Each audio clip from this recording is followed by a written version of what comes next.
Hello everyone, আসসালামু আলাইকুম। আশা হচ্ছে তোমরা আল্লাহর মতো অনেক ভালো আছো। মেয়েটি এসে বলল, আচ্ছা আমাদের ধর্মে বিয়ের পূর্বে রিলেশন সম্পর্কে হুকুম কি? তখন বললাম হারাম। সে জিজ্ঞাসা করলো, আমি যদি আল্লাহর ভয়ে হারাম থেকে চলে আসি তিনি আমাকে কি দিবেন? অতটা গভীরভাবে তার বিষয়টি নেইনি, তবুও বলছিলাম, আর যে ব্যক্তি তার প্রতিপালকের নিকট উপস্থিত হওয়ার ভয় রাখে তার জন্য রয়েছে দুটি জান্নাতের বাগান। ওয়াইলিল্লাহি।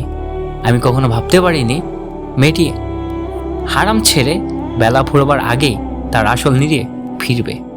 পরদিন ক্লাসে সে নীরবে এসে আমার হাত দুটো শক্ত করে ধরে কান্না ভিজে কণ্ঠে বলল, আমি আল্লাহর ভয়ে 8 বছরের সম্পর্ক ছেড়ে দিয়েছি। প্লিজ বলো, আল্লাহ কি আমাকে সেই দুটো বাগান দিবেন? প্রিয় বন্ধু, একটা বার বিবেক খাটিয়ে নিজেকেই নিজে প্রশ্ন করো, আজকে এই দুনিয়াদারির পিছনে ছুটছ, কি হবে তোমার শেষ গন্তব্য? ওই কবরস্থান। ভিডিওটি ভালো লাগলে লাইক করে দিও, খারাপ লাগলে ডিসলাইক করে দিও। তোমাদের সাথে দেখা হচ্ছে সুন্দর আরেকটি নতুন ভিডিওতে। আল্লাহ হাফেজ।